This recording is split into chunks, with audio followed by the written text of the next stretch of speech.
Hello అండి అందరికీ. ఈరోజు బనానాతో అయితే ఒక స్వీట్ రెసిపీ అయితే చేయబోతున్నాను. అదే బనానాతో స్వీట్ పునుగులు అండి. ఈ బనానా స్వీట్ పునుగుల కోసమని ఇట్లా బాగా పండిన అరటిపళ్ళు తీసుకొని ఒక మిక్సీ జార్లోకి ఇలా ముక్కలుగా కట్ చేసి వేసుకోవాలి. ఇప్పుడు దీనిలోకి బెల్లం తురుము, 2 యాలకులు వేసుకొని దీన్ని మెత్తగా గ్రైండ్ చేసుకోవాలండి. ఇప్పుడు ఈ గ్రైండ్ చేసిన మిశ్రమాన్ని ఒక గిన్నెలోకి తీసుకోవాలి.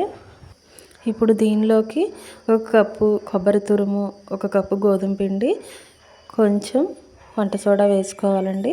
వేసుకొని ఈ మొత్తం మిశ్రమాన్ని బాగా కలపాలన్నమాట.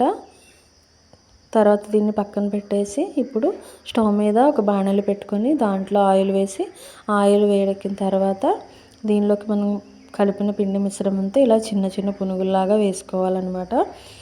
ఇవి వేసేటప్పుడు హై ఫ్లేమ్లో పెట్టి వేసుకొని తర్వాత కొంచెం ఫ్రై అయిన తర్వాత మంటని మీడియం ఫ్లేమ్లో పెట్టి మనం వేయించుకుంటే ఇలాగ గోల్డెన్ బ్రౌన్ కలర్లో అయితే వేగుతాయి అన్నమాట. మీకు కూడా ఈ బనానా స్వీట్ రెసిపీ నచ్చినట్టయితే ఒకసారి ట్రై చేయండి. నా వీడియోకి లైక్ చేయండి. Thank you for watching.